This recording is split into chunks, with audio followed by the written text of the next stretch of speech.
आदितीर्थपरजाटने जदृश्यपूर्णं तदृश्यपूर्णं श्रीमद्भागवतीय कथाश्रवणे एकोदनैमिषरोरण्ये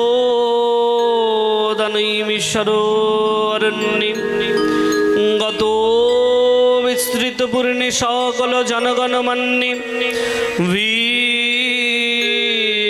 नंदनो शनकादि सहस्र ऋषिगण श्रोता श्रीनंदचरण आश्रित परम कारुणिक सुतमुनि सुखदेव गोस्वामी प्रभुपाद वक्ता एकोदा ब्रह्म शाप गृहस्थ सदा हृदयस्थ गंगा तीरस्थ महाराज धीराज परीक्षित महाराज श्रोता अखिल ब्रह्मांड नायक जगत अधिपति नंदन नंद ब्रजेंद्र नंदन भगवान श्रीकृष्णेर अशेष अनुकम्पाय अशेष कृपाय आमरा महती এই भागवत অনুষ্ঠানে उपवेशन करते पेरेছি।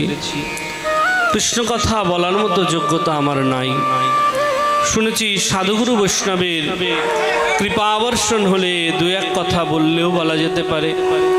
আমার আলোচনার প্রসঙ্গে যদি কখনো কোনো ভুল ত্রুটি করে থাকি, যদি কোনো সাধুগুরু বৈষ্ণবের চরণে আঘাত দিয়ে থাকি, আমার সকলে ক্ষমাসুলভ দৃষ্টিতে দেখবেন। যেহেতু আজকের উৎসবটা বিরহের তিথি, তো এই বিরহ দিবসে আমাদের শ্রীমান মহাপ্রভু তিনি এই জগৎকে শিক্ষা দেওয়ার জন্য তিনি লীলা বিলাস করেছেন। মহাপ্রভু কে ছিল? কলির যুগের যুগ অবতার। কেমন যুগ অবতার? বলছে অন্ত কৃষ্ণ বহির গৌর দর্শিতাঙ্গং বৈভবম যজ্ঞয় সংকীর্তন প্রায়জন্তি সুমেধসা। অন্ত কৃষ্ণ বহির গৌর, অন্তরে কৃষ্ণময়, বহিরাঙ্গ শ্রীমতী রাধারানীর রূপমাধুর্য নিয়ে গৌর এসেছিলেন। কাদেরকে নিয়ে? বলছে সাঙ্গ পাঙ্গস্ত্র পার্ষদম, তার পারিষদগণকে তিনি সঙ্গে করে নিয়ে অবতীর্ণ হলেন। কোথায় অবতীর্ণ হলেন? নদিয়া নগরী। ধন্য নদিয়া, ধন্য কলি, ধন্য গৌর। গৌর আসলেন, জীবকে তিনি নাম প্রেম বিলালেন। হাই জীব, আমরা সবাই জানলাম, আমরা সবাই বুঝলাম, আমরা সবাই শুনছি, এই জগতে কাকে আশ্রয় করতে হবে? নামকে আশ্রয় করতে হবে। রাধে রাধে। আমি আলোচনার মাঝখানে একটা কথা বলে নিই। দেখুন, হয়তো ভাগবত শ্রবণ করলে দক্ষিণাস্ত্র করতে হয়, ঠিক আছে, দক্ষিণা দেওয়ার অনেক সময় আছে। পাঠ বিশ্রাম রাখার পরে যার যেরকম সামর্থ্য হবে দেবেন, কিন্তু এখানে এসে এখন দক্ষিণা দেওয়ার কোনো দরকার নেই। বিষয়টা বুঝেছেন? এতে পাঠের ব্যাঘাত হবে, কারণ একজনের দেওয়া দেখলে আরও 10 জন দিতে আসবে। ঠিক আছে, এখন কিচ্ছু করতে হবে না। যারা যারা আসবেন এসে বসে হরি কথা শুনবেন। রাধে রাধে। সবাই মিলে একটু দুই বাহু তুলে বলুন রাধে রাধে।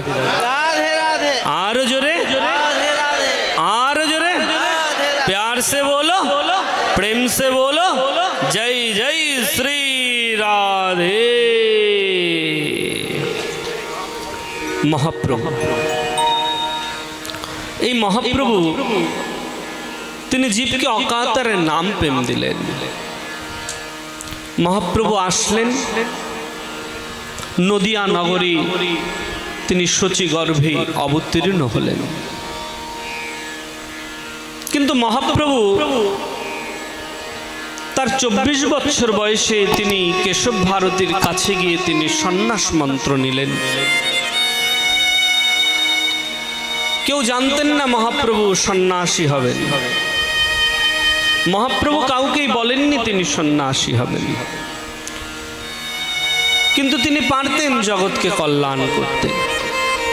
কিন্তু নবদ্বীপের কিছু পাষণ্ড মহাপ্রভুকেও তিরস্কার করত, নিন্দা করত। কিন্তু মহাপ্রভু দেখলেন যদি আমায় কেউ তিরস্কার করে, আমায় কেউ ভৎসনা করে, তাহলে অপরাধ হয়ে যাবে। আমি জীবকে এসেছি কৃপা করবার জন্য, জীবকে অকাতরে কৃষ্ণ নাম বিলাতে এসেছি। কেউ যদি আমাকে কিঞ্চিত অপদৃষ্টি দিয়েও দর্শন করে, তাহলে তার অপরাধ হয়ে যাবে। মহাপ্রভু তাই মনে মনে চিন্তা করলেন, আমি এমন করে জগতে নাম বিলাতে পারবো না। কারণ কোনো ব্যক্তি যদি কোনো দুয়ারে যায়, দেখবেন তাকে সবাই হয়তো তাড়িয়ে দিতে পারে, কিন্তু কাঙাল বেশে কেউ যদি ভিখারি এসে বলে, মা আমায় দুটো অন্ন দেবে, আমি অনেক দিন ধরে অভুক্ত রয়েছি, দেখবেন তাকে কেউ তাড়িয়ে দেয় না। আর যদি সে সাধু বেশ নেয়, তাকে তো তাড়ানোর কোনো প্রশ্নই আসে না। তাই মহাপ্রভু মনে মনে চিন্তা করলেন, এই জগৎকে আমি নাম বিলাবো, কিন্তু এমন করে নয়। আমি সন্ন্যাসী হব, আমি গৃহত্যাগী হব, আমি সব কিছু ত্যাগ করে দিয়ে ভিক্ষার ঝুলিটা কাঁধে নিয়ে আমি দুয়ারে দুয়ারে গিয়ে ভিক্ষা করব। কি ভিক্ষা? মহাপ্রভু তার পারিষদগণকে নিয়ে ভক্তের দ্বারে দ্বারে গিয়ে তিনি ভিক্ষা করলেন। আমাদের মতো ভিক্ষা, দুটো অন্ন দাও, দুটো বস্ত্র দাও, কিছু অর্থ দাও, না না। মহাপ্রভু দুয়ারে দুয়ারে গিয়ে বলছে, ভবতী মা ভিক্ষাং দেহি। নিত্যানন্দ বলছে, ভিক্ষাং দেহি। আরে ভিক্ষার পসরা সাজিয়ে নিয়ে এসেছে, মন্ডা, মিঠাই, মণি, মাণিক্য, কত কিছু। নিত্যানন্দ মহাপ্রভু বলছে, মা তুমি যে ভিক্ষা আমায় দিতে এসেছো না, আমি সে ভিক্ষা নিতে আসি নাই, আমি তোমাদের কাছে ভিক্ষা চাইতে এসেছি, আমি ভিক্ষা নেব মা, কিন্তু অর্থের ভিক্ষা নয়, অন্যের ভিক্ষা নয়, বস্ত্রের ভিক্ষা নয়। মা তুমি যে ওই যে বদন দিয়ে আমার সঙ্গে কথা বলছো না, ওই বদন দিয়ে একটু কৃষ্ণ বলো মা, আমি তোমার কাছে কৃষ্ণ নামের ভিক্ষা চাইতে এসেছি।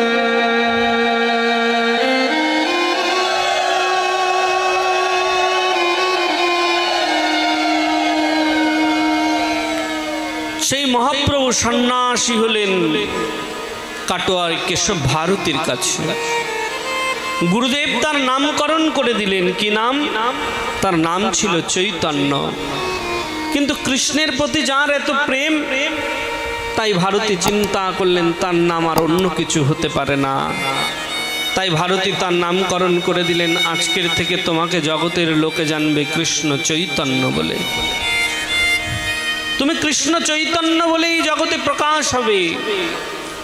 গুরুদেব তাকে নামকরণ করে দিলেন। নিজের মায়ের কাছে শুনলেন, মহাপ্রভু সন্ন্যাসী হয়ে বেরিয়ে গেলেন। ঝাড়খণ্ডের বন দিয়ে, নীলাচলের পথ দিয়ে যখন পুরীতে কোন দিয়ে মধুময় শ্রীধাম বৃন্দাবনে যাবে, অর্ধেক পথে গিয়ে মহাপ্রভু বলল, আমি সন্ন্যাসী হয়েছি, মায়ের কথা বড় মনে পড়ছে। মায়ের কাছ থেকে শোনা হয়নি, মায়ের কাছ থেকে আদেশ নেওয়া হয়নি, মা বড় কষ্টে আছে। তিনি আবার ফিরে এসেছিলেন। তো মায়ের কাছ থেকে তিনি শুনেছিলেন, মা আমি কোথায় গিয়ে থাকব? সচিমাতা মহাপ্রভুকে বলেছিল, বাবা তুই নীলাচলে গিয়ে থাক, নীলাচলে গিয়ে তুই জগন্নাথের সেবা করবি। পূর্ববঙ্গের থেকে অনেকে যায় জগন্নাথকে দর্শন করতে। যখনই তারা জগন্নাথকে দর্শন করতে যাবে, তারা জগন্নাথ দর্শন করে যখন ফিরে আসবে, আমি তাদের কাছে তোদের কুশল সংবাদটা শুনে নেব। মা আজ্ঞা দিয়েছিলেন, তাই মহাপ্রভু কোথায় গিয়েছিলেন? নীলাচলে, পুরীতে জগন্নাথ দর্শন করতেন। আলোচনাটা এখান থেকেই শুরু হলো। জগৎকে কৃপা করবার জন্য এসেছিলেন। ওই যে বললাম না, সাঙ্গ পাঙ্গস্ত্র পার্শ্বদম, ওই সাঙ্গ পাঙ্গর মধ্যে একজন ছিলেন হরিদাস ঠাকুর, নামাচার্য হরিদাস। নামাচার্য কথাটা কেন হলো? অন্য কিছু হলো না কেন? আচার্য কাকে বলে? যারা জ্ঞান দেয়, তাই না? তাদেরকে আচার্য বলা হয়, অর্থাৎ যারা শিক্ষা দেয়। আগে দিনে দেখবেন গুরুদেবকে অনেকে আচার্য বলে ডাকতো, আচার্য বলে ডাকতো। তো হরিদাসকে বলা হলো নামাচার্য। কেন? আরে নামকে আশ্রয় করে রয়েছে, নামকে আঁকড়ে ধরে রয়েছে, তো তাই জন্য তো তার নাম হলো নামাচার্য। এই নামাচার্য হরিদাস তিনিও নীলাচলে গিয়েছিলেন। কেন? মহাপ্রভুর সঙ্গ পাওয়ার জন্য। একটা বকুল বৃক্ষের নিচে বসে বসে হরিদাস ঠাকুর নিত্যদিন 3 লক্ষ হরিনাম জপ করত। একবার দুবার নয়, 3 লক্ষ বার। 1 লক্ষ হরিনাম জপ করত উচ্চস্বরে। কেন? বলছে যারা হরিনাম করে না, নবধর্মে যেরকম বলেছে শ্রবণ করলেই মঙ্গল হয়, তার জন্য হরিদাস উচ্চস্বরে হরিনাম করত। যারা হরি নাম করে না কিন্তু শ্রবণ করেও যেন তাদের কল্যাণ হয়ে যায়। আর 1 লক্ষ হরিনাম জপ করত নিজে শোনার জন্য, নিজের কর্ণকে শোনানোর জন্য হরিনাম করত। আর 1 লক্ষ হরিনাম জপ করত ওই অন্তর হৃদয়ে যে কৃষ্ণ রয়েছে না, পরমাত্মা রয়েছে, তাকে শোনানোর জন্য, নিজের পরমাত্মাকে শান্তি দেওয়ার জন্য, আত্মাকে শান্তি দেওয়ার জন্য হরিদাস ঠাকুর আর 1 লক্ষ নাম তিনি মনে মনে জপ করতেন। একদিন মহাপ্রভু হরিদাসের কাছে গিয়ে মহাপ্রভু জোরে জোরে চিৎকার করে বলছে, চৈতন্য চরিতামৃতে কবিরাজ গোস্বামী পয়ার দিলেন, জয় হরি দাস করি করি হরিধ্বনি, এত বলি মহাপ্রভু নাচেন আপনি। মহাপ্রভু হরিদাসের ধ্বনি দিয়ে নাচছে। মহাপ্রভু হরিদাসের কাছে গিয়ে, মহাপ্রভু নিত্যদিন হরিদাসের কাছে যায়, আজও মহাপ্রভু হরিদাসের কাছে গেছে, কিন্তু কাছে গিয়ে হরিদাসকে বলছে, হরিদাস একটু আসবে? হরিদাস, আমি তোমাকে একটু স্পর্শ করতে চাই। ছি ছি প্রভু, তুমি এ কথা বলছো কেন প্রভু? আরে হরিদাস, তোমায় প্রভু কয়ে তোমার স্পর্শ পবিত্র হইতে, তোমার নাহিতে গুণ আমাতে। আমি তোমাকে স্পর্শ করতে চাইছি কেন জানো হরিদাস? আমি নিজে পবিত্র হব বলে হরিদাস। আচ্ছা, সচিদানন্দ বিগ্রহ সে কখনো অপবিত্র হয়? বলছে তোমায় স্পর্শ হব, তোমায় স্পর্শ করতে চাইছি আমি হরিদাস পবিত্র হব বলে। সচিদানন্দ বিগ্রহ তিনি বলছে হরিদাসকে স্পর্শ করে আমি পবিত্র হতে চাই। কেন? বলছে হরিদাসের মতো গুণ আমার মধ্যেও নাই। কেন? বলছে 3 লক্ষ হরিনাম জপ করে তবুও তার কোনো অভিমান নাই। আরে লক্ষ হীরার মতো বেশ্যাকে 3 দিনের মধ্যে বৈরাগ্য সাধিত করে দিল, তাও হরিদাস একবারের জন্য অভিমান করে না, অহংকার করে না। তাই মহাপ্রভু বলছে, হরিদাস আমি তোমাকে স্পর্শ করে আমি একটু পবিত্র হতে চাই। হরিদাস আসো, হরিদাস আমি তোমাকে একটিবার আলিঙ্গন করি। ছি ছি প্রভু, আমায় ছুঁয়ো না প্রভু, আসো না হরিদাস, একটি বার আমি তোমায় স্পর্শ করব। না না প্রভু, তুমি আমায় ছুঁয়ো না প্রভু, তুমি আমায় ছুঁয়ো না। স্পর্শ করতে দিলেন না। এই মহাপ্রভু হরিদাসের গুণের কথা যে কিভাবে প্রকাশ করছে, ভাষায় প্রকাশ করা যাবে না। বলছে হরিদাস শুধু 3 লক্ষ হরিনাম জপ করে না, লক্ষ হীরার মতো বেশ্যাকে তিনি 3 দিনের মধ্যে বৈরাগ্য সাধিত করে দেয় নাই। এই হরিদাসের গুণের কথা আর কি বলবো জানো? হরিদাস চারি সময় করো তুমি চারি বেদ অধ্যায়ন, দ্বিজনাসী হইতে তুমি করয় পাবন।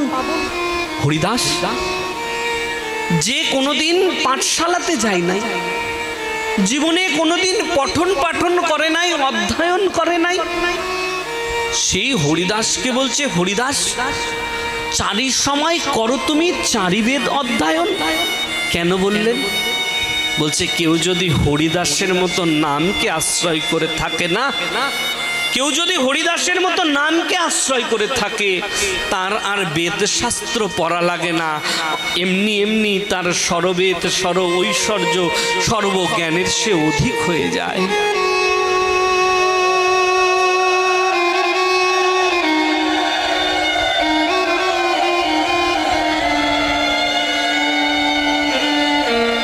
বলছে শুধু তাই নয়, সারাক্ষণ করো তুমি সর্বে তীর্থে স্নান, সারাক্ষণ করো তুমি যজ্ঞ তপ দান। হরিদাস আমরা তো তীর্থ পরিভ্রমণ করি নিজে নিজে পূর্ণি লাভ করব বলে, আমি পূর্ণতা হব বলে তীর্থ পরিভ্রমণ করি। তীর্থ পরিভ্রমণে গিয়ে কি করি? গঙ্গা স্নান করি। কিন্তু হরিদাস কোনোদিন তীর্থে যায় নাই। বলছে সর্বতীর্থ হরিদাসের দর্শন হয়ে গেছে। হরিদাস তীর্থে যায় নাই তো কি হয়েছে? যে নামকে এমন করে আশ্রয় করে থাকে না, তার নতুন করে আর কোনো জায়গায় তীর্থে যাওয়ার প্রয়োজন হয় না। কেন? এই জগতের যত তীর্থ আছে না, সব তীর্থ তার চরণে এসে লুটালুটি খায় যে তাকে স্পর্শ করবে বলে। দেবতারা পর্যন্ত আকাঙ্ক্ষা করে জানেন ভক্ত সঙ্গ পাওয়ার জন্য। দেবতারা আকাঙ্ক্ষা করে আমি ভক্ত সঙ্গ পাবো বলে। তাই হরিদাসকে বলছে হরিদাস তোমার তীর্থে যাওয়ারও প্রয়োজন হয় নাই। হরিদাস সব তীর্থ তো তোমার চরণে এসে স্থান নিয়েছে। হরিদাস তুমি নিত্যদিন তীর্থ দর্শন করো। হরিদাস তুমি নিত্যদিন তুমি গঙ্গা স্নান করো। হরিদাস তোমার মতো পবিত্র আর কে আছে বলো? তাই তো আমি তোমাকে স্পর্শ করতে চাইছি। হরিদাস একটিবার আসো। হরিদাস একটিবার তোমায় আলিঙ্গন করি। না না প্রভু, তুমি আমায় ছুঁয়ো না। প্রভু তুমি আমায় স্পর্শ করো না। হরিদাস 3 লক্ষ নাম জপ করত। মহাপ্রভু নিত্যদিন জগন্নাথকে ভোগ নিবেদন করে প্রসাদ পেত। প্রসাদ পাওয়ার পরে জগন্নাথের উচ্ছিষ্ট প্রসাদ, জগন্নাথের উচ্ছিষ্ট প্রসাদ নিত্যদিন মহাপ্রভুর অন্তরঙ্গ পারিষদ গোবিন্দ দাস, সেই গোবিন্দ দাসকে সেই প্রসাদের থালাটা দিয়ে দিত। গোবিন্দ দাস মহাপ্রভুর নিবেদিত প্রসাদ নিজের মস্তকে নিয়ে হরিদাসের কাছে যেত। হরিদাস মহাপ্রভুর উচ্ছিষ্ট প্রসাদ গ্রহণ করতেন, নিত্যদিন যেতেন। কিন্তু কিছুদিন ধরে কি হলো? গোবিন্দ দাস প্রসাদ নিয়ে যাচ্ছে, কিন্তু হরিদাস প্রসাদ পাচ্ছে না। হরিদাস প্রসাদ পাচ্ছে না। গোবিন্দ দাস প্রসাদ নিয়ে যায়, একটু ইশারা করে বলে। গোবিন্দ দাস প্রসাদের থালাটা নিচে নামায়, ওখান থেকে কিঞ্চিত অন্ন প্রসাদ নিজের মুখে দিয়ে হাত দিয়ে ইশারা দিয়ে বলতো চলে যাও।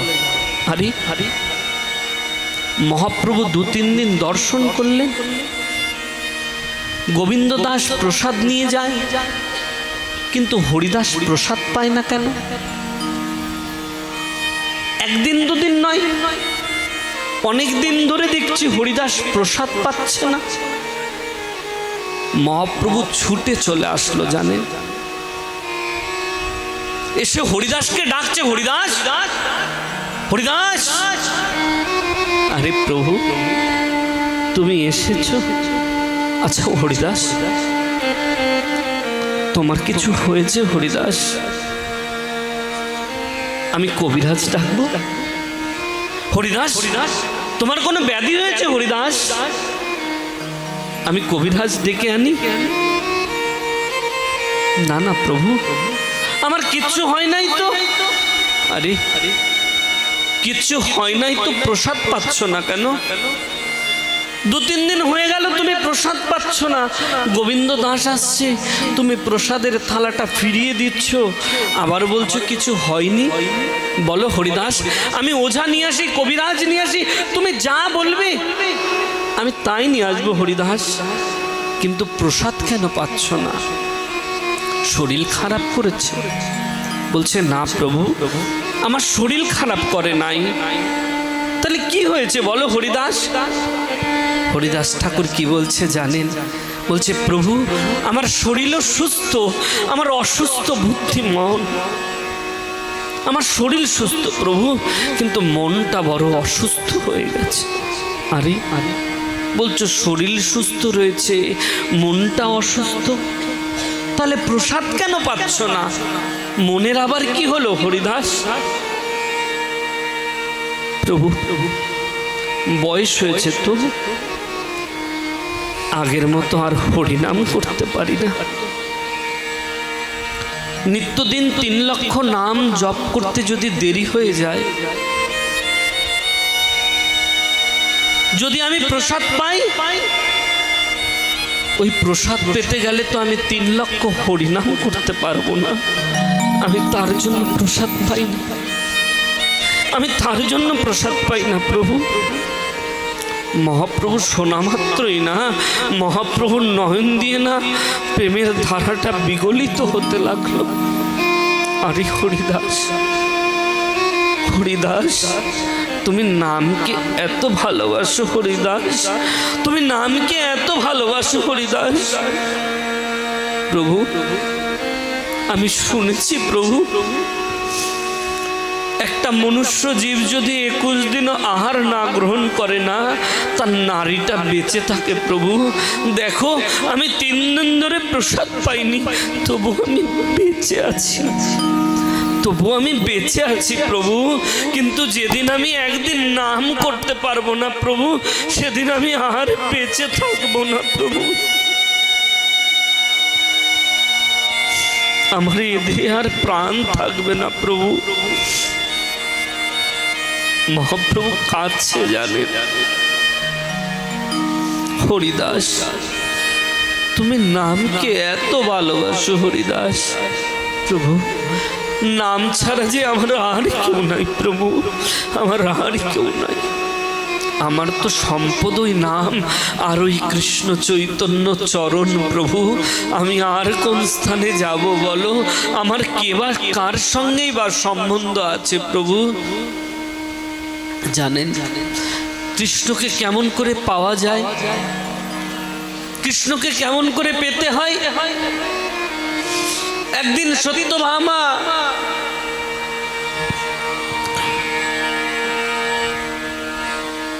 দেবর্ষি নারদের কাছে গিয়ে বলছে, দেবর্ষি আমি না কৃষ্ণকে কিনে নিতে চাই দেবর্ষি। ও তাই? বলছে আমি কৃষ্ণকে কিনে নিতে চাই, আমার করে পেতে চাই। কৃষ্ণ যেন শুধু আমার থাকে, আর যেন কারোর না হয় কৃষ্ণ। ঠিক আছে সত্যভামা, তুমি তাহলে কৃষ্ণকে কিনে নাও। সত্যভামা জানেন, সত্যভামা একটা দাড়ি এনে না, দাড়ির এক পাশে কৃষ্ণকে বসিয়ে রেখে রাজপ্রসাদকের মধ্যে যত মণি মাণিক্য হিরে জহরত যা কিছু ছিল না, দাড়ির অপর পাশে দিয়ে দিল। কিন্তু দাড়িটা একটু উঠলো না জানেন, এক জায়গায় দাড়িটা থেকে গেল। সত্যভামা না স্তম্ভিত হয়ে বসে পড়ল। দেবর্ষি এসে জিজ্ঞাসা করছে, আরে সত্যভামা কি হলো?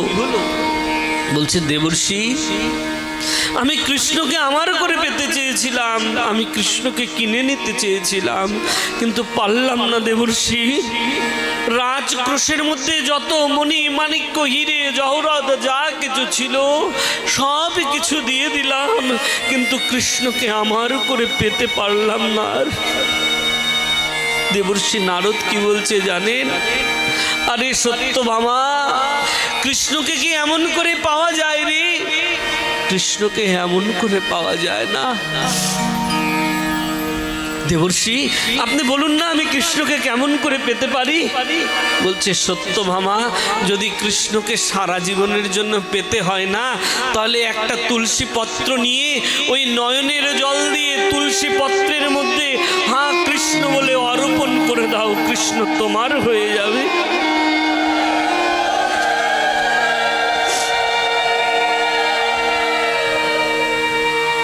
কৃষ্ণ তোমার হয়ে যাবে সত্যভামা। তো বাবা, আমরা না জানি নিত্যদিন কত গোবিন্দ সেবা করি, গোবিন্দ সেবা করে গোবিন্দের চরণে তুলসী পত্র অর্পণ করে পুষ্প অর্পণ করে গোবিন্দের কাছে আমরা না জানি কত কিছু চাই না। গোবিন্দ আমায় ধন দিও, ঐশ্বর্য দিও, সম্পদ দিও, চাইতে নাই বাবা। গোবিন্দের কাছে ধন সম্পদ চাইতে নাই, কি চাইতে হয় জানেন? নিত্যদিন গোবিন্দকে তুলসী পত্র অর্পণ করে না গোবিন্দের কাছে চাইতে হয়, গোবিন্দ আমি কিচ্ছু চাই না গোবিন্দ, আমি যেদিন ধরাধাম ত্যাগ করে চলে যাব গোবিন্দ, আমি যেন বদন দিয়ে তোমার নাম নিতে পারি গোবিন্দ, আমি তোমার কাছে আর কিছু চাই না গোবিন্দ, আমি তোমায় পেতে চাই গোবিন্দ। ওই যে ধনমর নিত্য আনন্দ পতিমর গৌরচন্দ্র অদ্বৈত কিবা আমার বল, ধন তো গৌর না, পতিমর ধনমর নিত্য আনন্দ পতিমর গৌরচন্দ্র। যদি ধন সম্পদ পেতে হয় না, তাহলে আমি যেন নিত্য আনন্দের ধন পেতে পারি, গৌরের ধন পেতে পারি। কেউ যদি আনন্দের ধন পেয়ে যায়, গৌরের ধন পেয়ে যায়, বলছে এ জগতে তার ধনের অভাব হয় না, অর্থের অভাব হয় না, সম্পদের অভাব হয় না। কেন? কৃষ্ণ কে গো? ঐশ্বর্যস্য বীর্যস্য যশং শ্রিয় জ্ঞান বৈরাগ্যশ্চৈব শরণাং ভগ ইতিং গদা। সমগ্র ঐশ্বর্য, বীর্য, যশ, শ্রী, জ্ঞান, বৈরাগ্য যার মধ্যে রয়েছে সেই তো কৃষ্ণ, সেই তো গোবিন্দ। এই গোবিন্দের মধ্যে ধন সম্পদ ঐশ্বর্য সব কিছু রয়েছে। আর কেউ যদি গোবিন্দকে পেয়ে যায়, না জানি তার ধনের অভাব আছে, না জানি তার সম্পদের অভাব আছে, না জানি তার সুখের অভাব আছে, নতুন করে কোনো কিছু পাওয়ার অপেক্ষা করে না বাবা, সব কিছু এমনি এমনি চলে আসে। রাধে রাধে। কথা বলবেন না, কথা বলবেন না।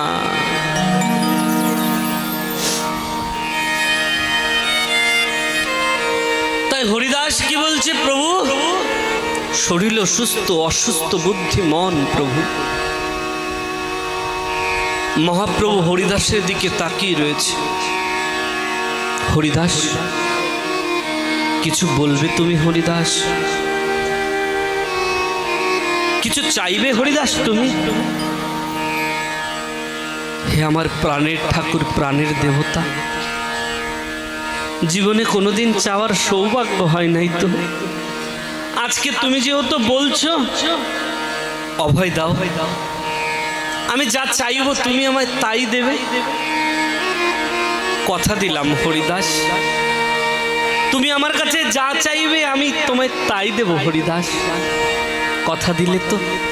হ্যাঁ হরিদাস, আমি তোমায় কথা দিলাম হরিদাস, তুমি যা চাইবে আমি তোমায় তাই দেব।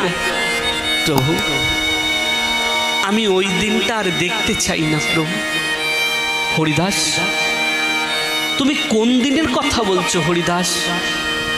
প্রভু তুমি আমায় কৃপা করো প্রভু, যেই দিন নবদ্বীপের ভাগ্য আকাশে আর গৌরচন্দ্র উদয় হবে না, যেদিন নবদ্বীপের ভাগ্য আকাশে গৌরচন্দ্র উদয় হবে না, যেদিন গৌরচন্দ্র আর প্রকাশ হবে না, আমি সেই দিনটা আর থাকতে চাই না প্রভু।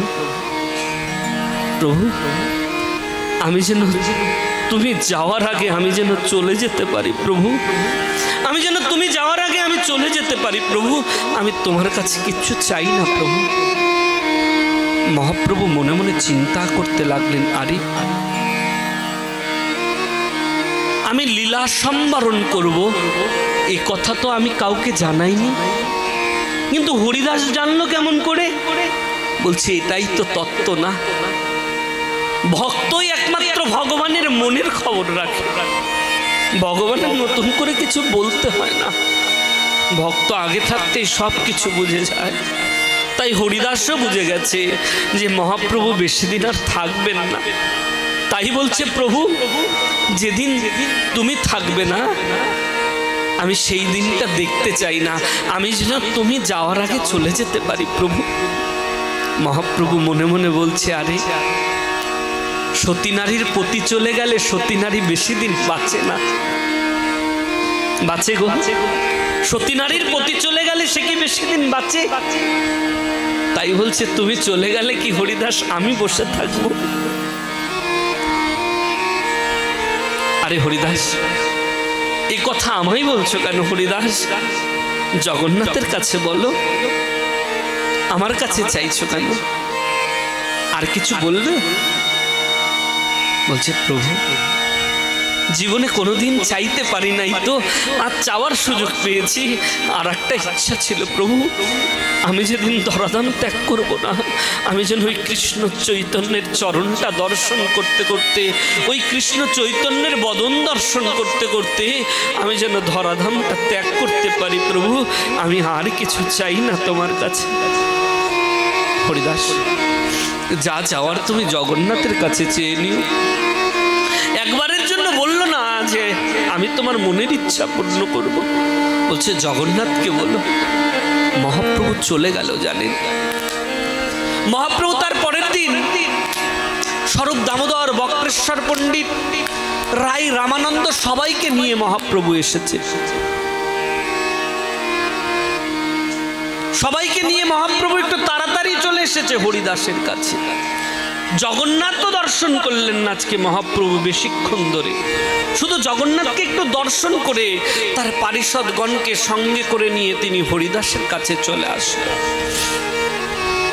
নামাচার্য হরিদাস মাথাটা নিচু করে হাতের মধ্যে মালার ঝোলাটা নিয়ে হরিদাস নাম জপ করছে জানেন। মহাপ্রভু এসেছে, হরিদাস মহাপ্রভুর বদন পানে চেয়ে তাকিয়ে থাকলেন। কিন্তু আজকে মুখে মুখে কোনো কথা হচ্ছে না, আজকে মুখে মুখে কোনো কথা হচ্ছে না, ভক্ত ভগবানের কথা হচ্ছে মনে মনে। মহাপ্রভু এসে দাঁড়ালেন, হরিদাস ঠাকুর প্রণাম করলেন, প্রভু তোমার চরণে আমার প্রণাম প্রভু। মনে মনে চাইলেন হরিদাস, প্রভু তুমি এসেছো, হে আমার প্রাণের ঠাকুর, প্রাণের দেবতা, তুমি এসেছো। হরিদাস, এমন সৌভাগ্য কার হয়েছে রে? তোর মতো ভাগ্য কার আছে বল? আজকে কত বৈষ্ণব এসে তোর আঙিনায় দাঁড়িয়ে রয়েছে। হরিদাস মনে মনে প্রভুর কাছে আত্মনিবেদন করে দিল, প্রভু ওই যে শ্রীবাস আঙিনায় তুমি যে নিত্য কীর্তন দর্শন করাতে না, আজকে আমাকে একটু ওই নিত্য কীর্তনটা দর্শন করাও। মহাপ্রভু তার পারিষদগণকে সঙ্গে করে নিয়ে হরিদাস ঠাকুরকে মাঝখানে রেখে মহাপ্রভু তার ভক্তদেরকে নিয়ে মহাপ্রভু নিত্য কীর্তন করছে জানেন। মহাপ্রভু নিত্য কীর্তন করছে। মহাপ্রভু হরিদাসকে বলছে, হরিদাস নে নে নে, আজকে তুই যা পারিস সব তুই করিয়ে নে রে। এ জগতের ধন সম্পদ না, ওই বৈষ্ণবের চরণের ধুলাই রয়েছে। নে আজকে তুই বৈষ্ণবের চরণ ধুলা তোর অঙ্গে মেখে নে, তোর জীবন ধন্য হরিদাস।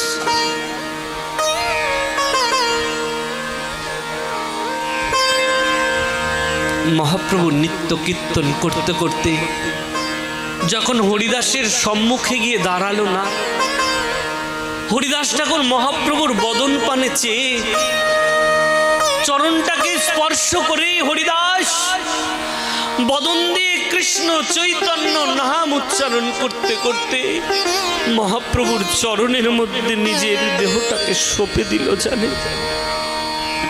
হরিদাসের জীবনের শেষ নিঃশ্বাসটা মহাপ্রভুর চরণে ত্যাগ করে দিল।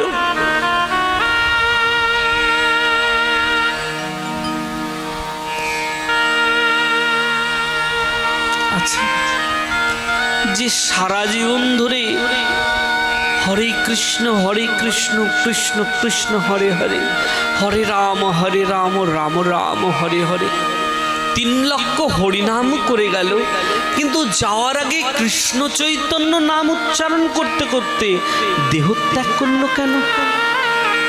হরিদাস জগৎকে জানিয়ে দিল, আরে জগতের জীব, আমি যেরকম নামকে আশ্রয় করেছিলাম, তোমরা যদি আমার মতো নামকে আশ্রয় করে থাকো না, দেখবে একদিন ওই নামই তোমার সম্মুখে এসে দাঁড়িয়ে থাকবে। সেদিন নতুন করে মুখ দিয়ে নাম করার প্রয়োজন নাই, ওই নামই নাম উচ্চারণ করেই দেহত্যাগ করতে পারবে।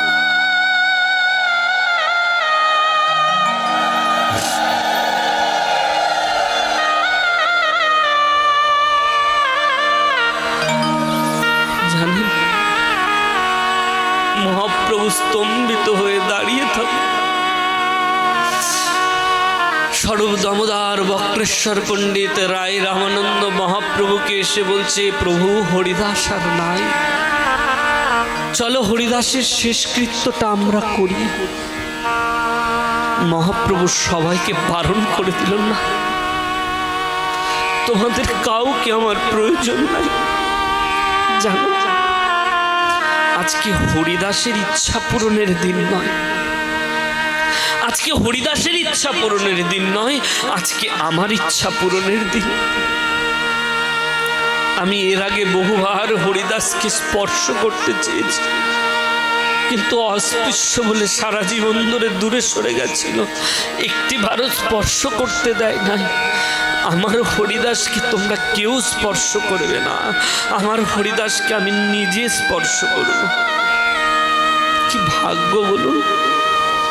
মহাপ্রভু নিজে হরিদাসের দেহটাকে 2 বাহুর মধ্যে তুলে নিল। জানি,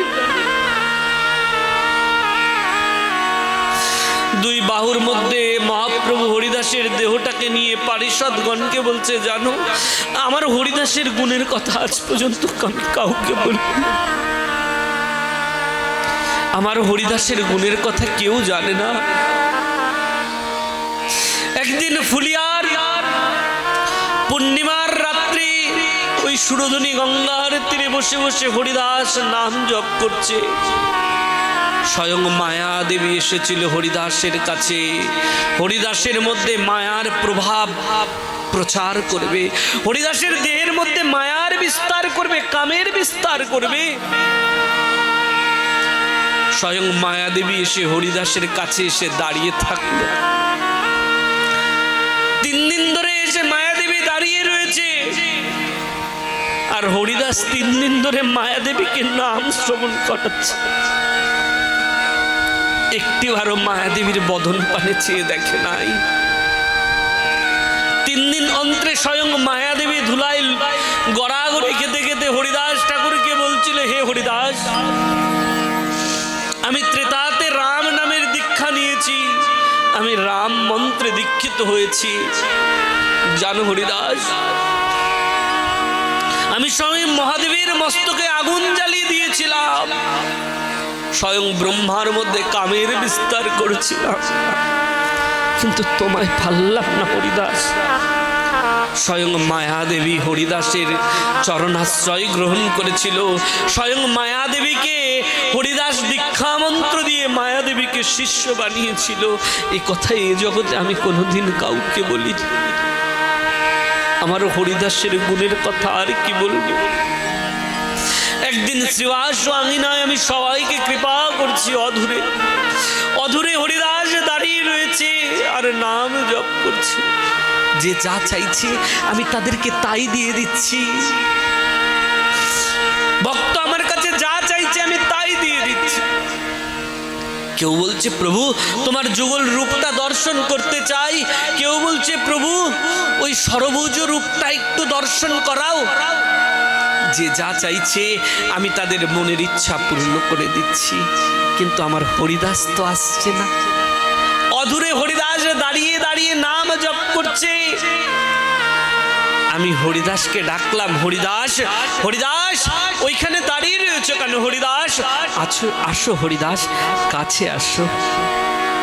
হরিদাস কাছে আসলো। জানো হরিদাস সবাই চাইলো তুমি চাইবে না হরিদাস।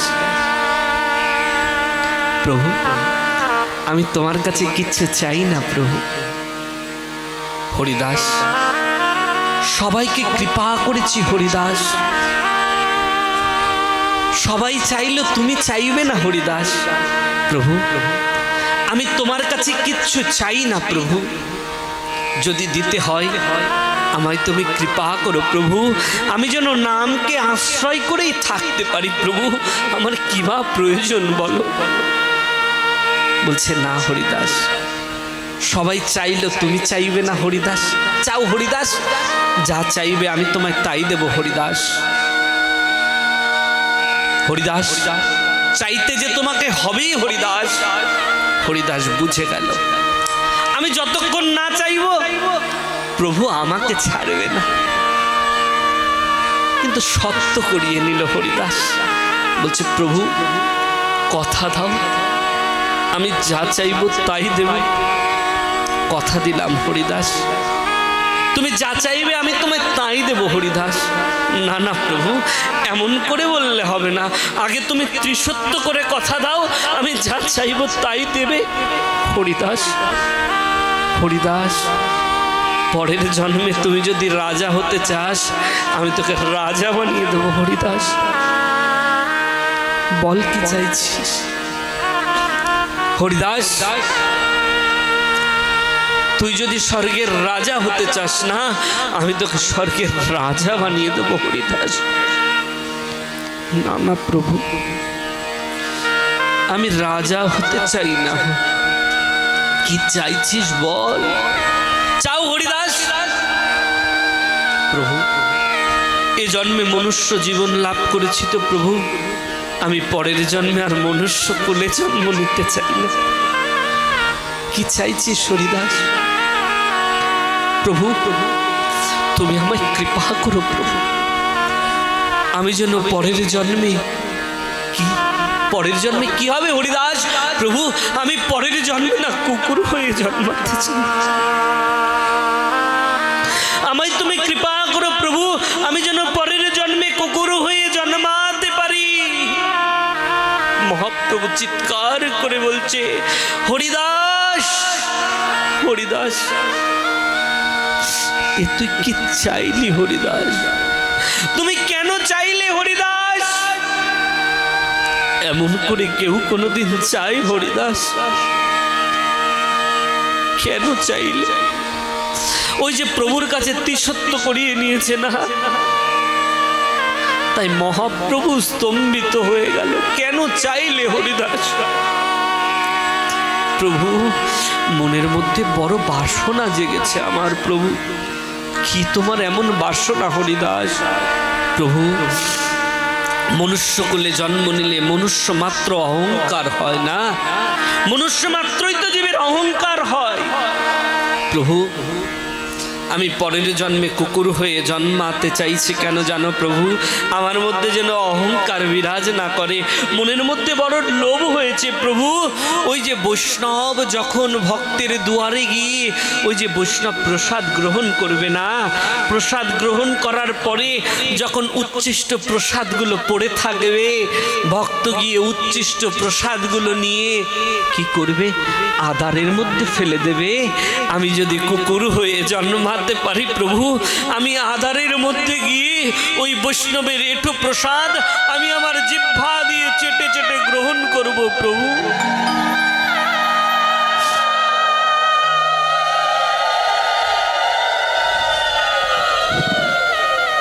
পদকর্তা পদ লিখে দিলেন জানেন, বলছে বৈষ্ণব দুয়ারে যদি হইতাম কুকুর, এঠো দিয়া ধরাইতেন আমার বৈষ্ণব ঠাকুর।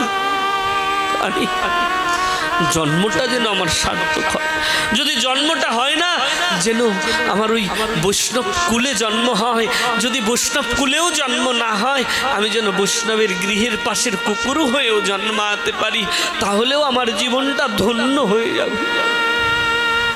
ওই যে উদ্ধব সন্দেশের মধ্যে আমরা দেখতে পেয়েছি না, কৃষ্ণ যখন উদ্ধবকে বৃন্দাবনে পাঠিয়েছিল, উদ্ধবের অহংকার ছিল, জ্ঞানের অহংকার, তাই তাই কৃষ্ণ উদ্ধবকে ভক্তির পাঠশালাতে ভর্তি করেছিল। ভক্তির পাঠশালা কাকে বলে জানেন? ভক্তির পাঠশালা হচ্ছে মধুময় শ্রীধাম বৃন্দাবন। যতক্ষণ বৃন্দাবন দর্শন না করবে ততক্ষণ তোমার মধ্যে ভক্তি সঞ্চার হবে না। তাই উদ্ধবকে ব্রজে পাঠিয়েছিল, যাও উদ্ধব, ব্রজে গিয়ে একবার তুমি ব্রজ দর্শন করে আসো, গোপিকাদের প্রেম দর্শন করে আসো। তোমার মধ্যে যে জ্ঞানের অহংকার রয়েছে না, সব অহংকার চূর্ণ বিচূর্ণ হয়ে যাবে। উদ্ধব যখন বৃন্দাবনের দিকে যাত্রা করেছিল, ভগবান উদ্ধবকে জিজ্ঞাসা করেছিল, উদ্ধব আজকে যাবে, কবে আসবে? উদ্ধব বলেছিল, আরে বৃন্দাবনের সবাই তো আওয়ারা গাওয়ারা, অর্থাৎ অশিক্ষিত, কেউ পড়াশোনা জানে না, জ্ঞান নাই। আমি আজকে যাব, কালকে জ্ঞান দিয়ে তাদেরকে বুঝিয়ে চলে আসবো তুমি কৃষ্ণ না, তুমি পরমেশ্বর। উদ্ধব বৃন্দাবনে গেছিলেন জানেন, বৃন্দাবনের গোপীদের প্রেম, ব্রজবাসীদের প্রেম দেখে স্তম্ভিত হয়ে গেছিল। যখন উদ্ধব বৃন্দাবনে প্রবেশ করলো, একটা জলধারা দর্শন করেছিল। সখাদের কাছে জিজ্ঞাসা করেছিল, এই সন্ধ্যাবেলা এরকম জলের ধারা বিগলিত হচ্ছে, অসময়ে কে স্নান করছে? শ্রীদাম সুদাম দাম বসুদাম উদ্ধবকে বলেছিল, উদ্ধব এটা কোনো জলের ধারা নয়, এটা প্রেমের ধারা। প্রেমের ধারা? এটা কেমন প্রেমের ধারা? বলছে যেদিন থেকে কৃষ্ণ ব্রজে চলে গেছে, ব্রজ ছেড়ে কৃষ্ণ যখন মথুরায় চলে গেছে না, ওই বৃদ্ধ যশোদা আর বৃদ্ধা যশোদা আর নন্দ বাবা, ওই দুজন বৃদ্ধ আর বৃদ্ধা কৃষ্ণ বৃন্দাবন ছেড়ে যখন মথুরায় চলে গেল, কৃষ্ণ যাওয়ার সঙ্গে সঙ্গেই মা যশোদা ওই যে কাদা শুরু করেছে না, তাদের কাদা আজ পর্যন্ত থামে নাই। ওই নয়নের জলটা এমন করে ধারারূপে প্রবাহিত হচ্ছে। উদ্ধবের জ্ঞান অর্ধেক শূন্য হয়ে গেছিল। ব্রজ গোপীদের প্রেম দেখে উদ্ধবের জ্ঞান শূন্য হয়ে গেছিল জানেন। ব্রজগোপীদের প্রেম দেখে উদ্ধব ধুলাই গড়াগড়ি দিতে কৃষ্ণের কাছে প্রার্থনা করেছিল, কৃষ্ণ আমি তোমার কাছে আর কিছু চাই না, কৃষ্ণ একটাই চাওয়া আমার। উদ্ধব দেবগুরু বৃহস্পতির শিষ্য, দেবগুরু বৃহস্পতির শিষ্য, সে বলছে কৃষ্ণ তোমার কাছে কিচ্ছু চাই না, একটাই চাওয়া আমার কৃষ্ণ, জন্ম যদি দিতে হয় কৃষ্ণ মধুময় শ্রীধাম বৃন্দাবনে জন্ম দিও কৃষ্ণ। কেন? কেন বলছে বৃন্দাবনে মনুষ্য করে জন্ম দিতে হবে না আমায়, কৃষ্ণ বৃন্দাবনের একটা কীট পতঙ্গ করে আমায় জন্ম দিও। যদি কীট পতঙ্গ করে জন্ম দিতে নাই বা পারো কৃষ্ণ, বৃন্দাবনের একটা গুল্ম লতা করে আমায় জন্ম দিও কৃষ্ণ। আমি যদি বৃন্দাবনে জন্ম নিতে পারি, আমি যদি বৃন্দাবনে জন্মগ্রহণ করতে পারি, তাহলে বৃন্দাবনের এই রজরজের স্পর্শ পাবো, বৈষ্ণবের চরণ ধুলা আমি আমার অঙ্গে মাখাতে পারবো কৃষ্ণ। আমি তোমার কাছে আর কিছু চাই না। এত প্রেম রয়েছে জানেন বাবা। তাই কি বললেন, বৈষ্ণব দুয়ারে যদি হইতাম কুকুর, এঠো দিয়া তরাইতেন আমার বৈষ্ণব ঠাকুর। বৈষ্ণবের এত মাহাত্ম্য, এত ঐতিহ্য বৈষ্ণবের। সেই মহাপ্রভু হরিদাসের গুণের কথা বলছে জানেন। হরিদাসের দেহটাকে মহাপ্রভু দুই বাহুর মধ্যে তুলে নিয়ে যখন যাত্রা করছে না, হরিদাস নিত্যদিন যে বকুল বৃক্ষর নিচে 3 লক্ষ হরিনাম জপ করত, সিদ্ধ বকুল বৃক্ষ বলছে প্রভু, বকুল বৃক্ষ মহাপ্রভুর সঙ্গে কথা বলছে, প্রভু প্রভু একটিবার দাঁড়াবে প্রভু, আর কোনোদিন হয়তো হরিদাসের দর্শন পাবো না, প্রাণ ভরে আমি একটু দর্শন করিনি প্রভু, আমায় তুমি বৃক্ষ করে জন্ম দিলে, আমার তো দেওয়ার মতো কিচ্ছু নাই হরিদাস, তোমায় কি দেব হরিদাস, আমার দেওয়ার কি বা আছে বল। ওই বকুল বৃক্ষ না, ওই বৃক্ষের থেকে 2টো বকুল ফুল হরিদাসের চরণে অর্পণ করে দিয়ে বলছে, আমি তো বৃক্ষ হয়ে জন্মেছি, এর থেকে আমি আর কি বা দেব প্রভু। মহাপ্রভুকে বলছে বকুল বৃক্ষ, প্রভু আমি তোমার কাছে কিছু চাই প্রভু। আমায় তুমি বৃক্ষকুলে জন্ম দিয়েছো প্রভু, আমায় তুমি বারবার বৃক্ষকুলেই জন্ম দিও, তাতে আমার কোনো দুঃখ নাই প্রভু। কিন্তু প্রভু তোমার কাছে চাওয়া কি জানো, আমি যতবার বৃক্ষ হয়ে জন্মাবো না, ওই হরিদাসের মতো কোনো বৈষ্ণবকে পাঠিয়ে দিও, সে যেন আমার বৃক্ষের তলে বসে নাম করতে পারে, আমি যেন কৃষ্ণ নাম শ্রবণ করতে পারি।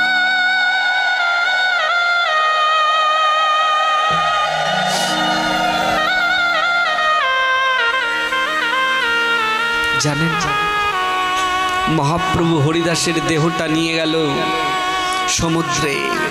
সমুদ্র আজকে জোরে জোরে গর্জন করছে।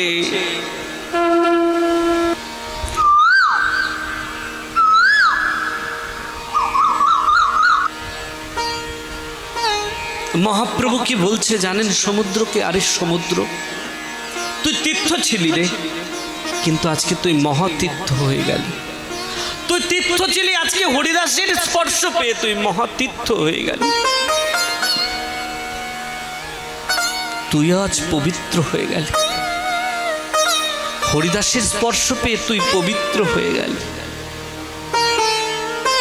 সমুদ্রের থেকে হরিদাসকে স্নান করিয়ে ভক্তরা হরিদাসের শেষকৃত্য করবে। সুন্দর করে সমাধিটা সাজানো হয়েছে। সব ভক্তরা মিলে হরিদাসের দেহটাকে নিয়ে খুব সুন্দর করে যখন সমাধির মধ্যে বসিয়েছে, কিন্তু নিয়ম রয়েছে না। দেখবেন পূর্বপুরুষ যদি কেউ দেহ রাখে, তাদের আত্মীয় পরিজন যারা থাকে, পুত্র আদি যারা থাকে, তারা প্রথমে আগুন দেয়, অথবা যাদের মধ্যে সমাধির নিয়ম রয়েছে প্রথমে মৃত্তিকা দেয়। কিন্তু মহাপ্রভু, সবাই মহাপ্রভুর দিকে তাকিয়ে রয়েছে, আরে হরিদাসের তো কেউ নাই, তাহলে হরিদাসের শেষকৃত্য করবে কে? মহাপ্রভু মনে মনে চিন্তা করে বলছে, কে বলেছে হরিদাসের কেউ নাই? জানো, আমি তো সন্ন্যাস নেওয়ার পরে আমার একটা নাম হয়েছিল কৃষ্ণ চৈতন্য, কিন্তু আমার আগেই আমার হরিদাস সন্ন্যাসী হয়েছে, তার নতুন করে কোনো নামও হয়নি। সারা জীবন ধরে হরির দাসী হয়ে থাকলো, সারা জীবন ধরে হরির দাস হয়ে থাকলো। এই দাসের কে বা আছে আমি ছাড়া? স্বয়ং মহাপ্রভু হরিদাসের শেষকৃত্য করেছিল। ওই যমুনার উত্তপ্ত বালু কণাগুলো মহাপ্রভু যখন দুই হাতের মধ্যে নিয়েছে না, হাতের মধ্যে নিয়ে দেখছে, আরে উত্তপ্ত বালু কণা,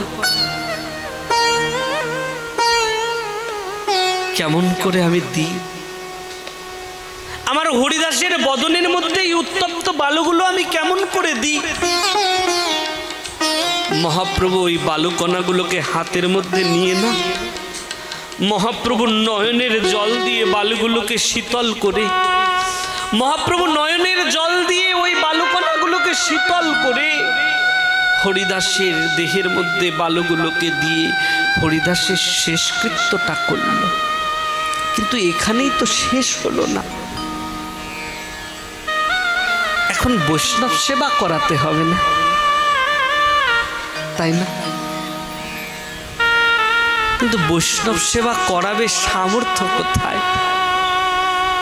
তাই মহাপ্রভু কি করলো জানেন? ওই নবদ্বীপে যারা পসরা সাজিয়ে থাকে না, পসরা মানে বোঝেন তো, দোকান, ওই যে মালা ফুল যারা বিক্রি করে, ওই নীলাচলেও যারা পসরা সাজিয়ে রেখে দিয়েছে, মহাপ্রভু তাদের দোকানের দ্বারে দ্বারে গিয়ে ওই মহাপ্রভু গায়ের মধ্যে যে আচ্ছাদনটা রয়েছে না, মহাপ্রভু আচ্ছাদনটা দুই বাহুতে ধরে প্রত্যেক দোকানে দোকানে গিয়ে বলছে, জানো আমার হরিদাসের আমি ছাড়া আর কেউ ছিল না, আজকে আমার হরিদাসের জন্য বৈষ্ণব সেবা করাবো, তোমরা আমায় দুটো ভিক্ষা দেবে।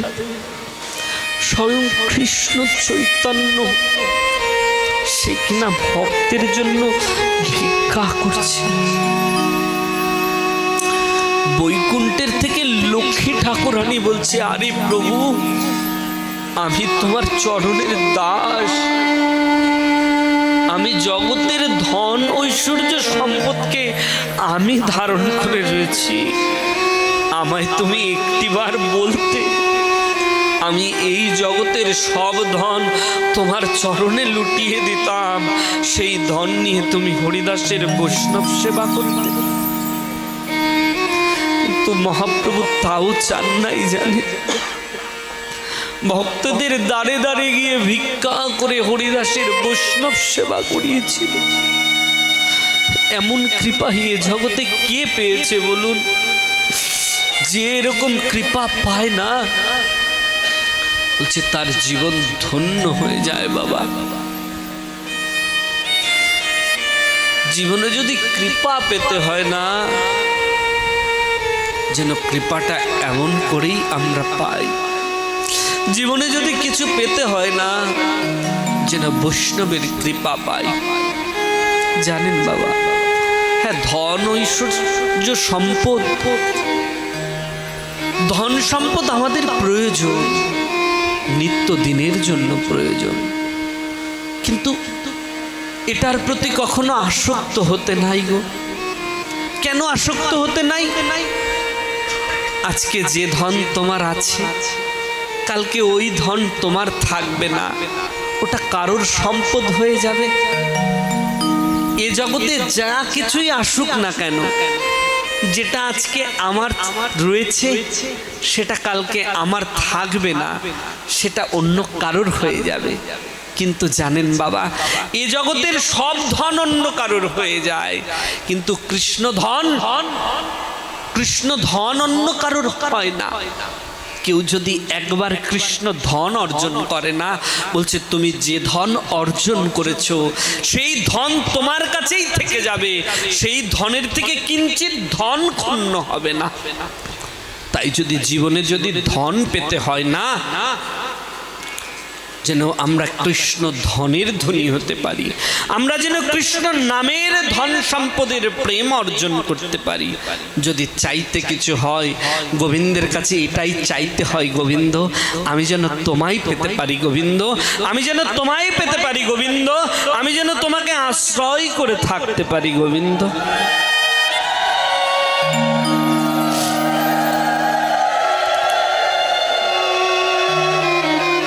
উপস্থিত সাধুগুরু বৈষ্ণব, কি বলবো এই বদন দিয়ে, বলার মতো যোগ্যতা আমার নাই।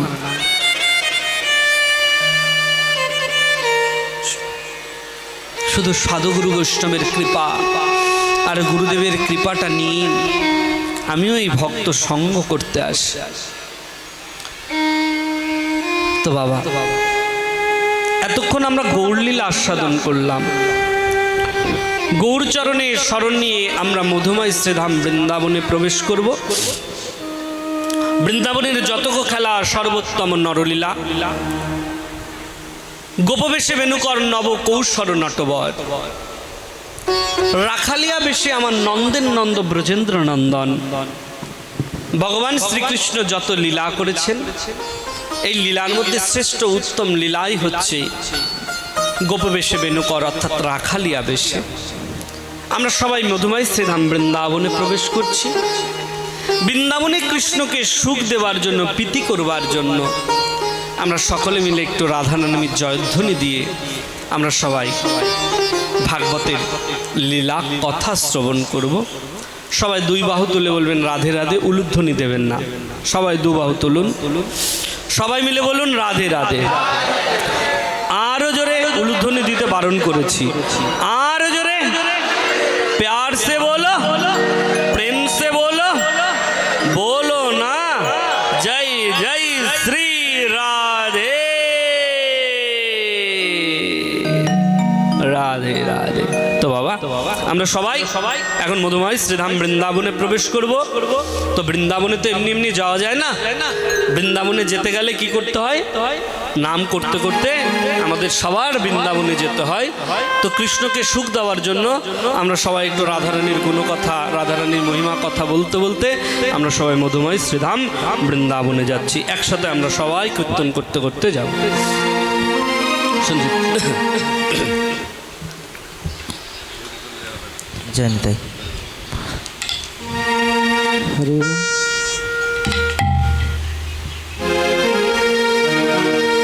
রাধা রাধা রাধা বলো রে মন, যদি যাবি মধুর বৃন্দাবন। রাধা রাধা রাধা রাধা রাধা বলো রে মন, যদি যাবি মধুর বৃন্দাবন। রাধা রাধা রাধা রাধা রাধা বলো যদি যাবে মধুর বৃন্দাবন, যদি যাবে মধুর বৃন্দাবন। সবাই একসাথে করতালি।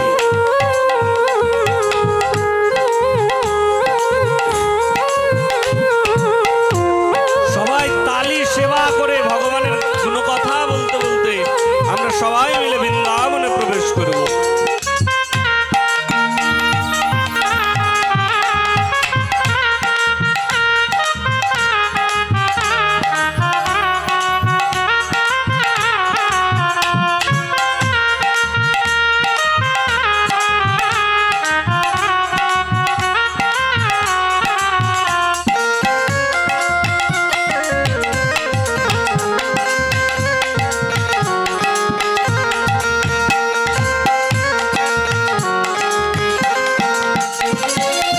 রাধা নামটি দুই অক্ষরে না জানি কত সুধাজার।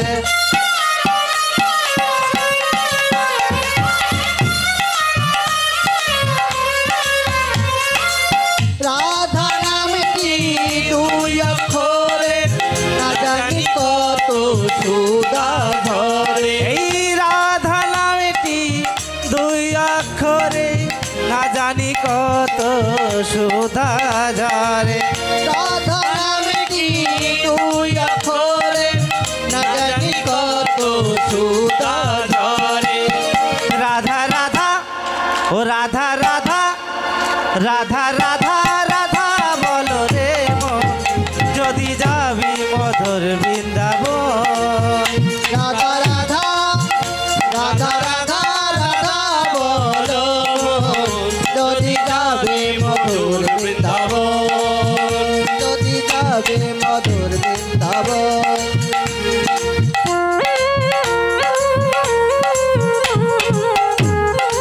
হরি বল।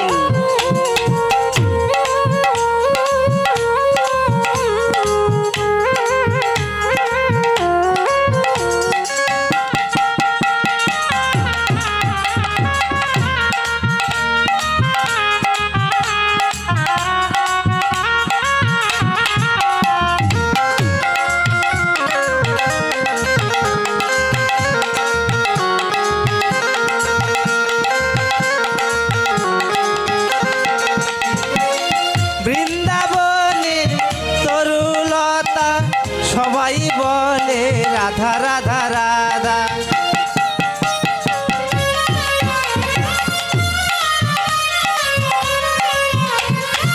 বৃন্দাবনের তরুলতা তারাও বলে রাধা রাধা রাধা। এই বৃন্দাবনের তরুলতা সবাই বলে রাধা রাধা রাধা। বৃন্দাবনের তরুলতা তারাও বলে রাধা রাধা রাধা। রাধা রাধা ও রাধা রাধা রাধা রাধা রাধা বলো রে মন, যদি যাবি মধুর বৃন্দাবন। যদি যাবি মধুর বৃন্দাবন। রাধা রাধা ও রাধা রাধা রাধা বলো মন, যদি যাবি মধুর বৃন্দাবন। রাধা রাধা রাধা রাধা রাধা বলো যদি যাবে মধুর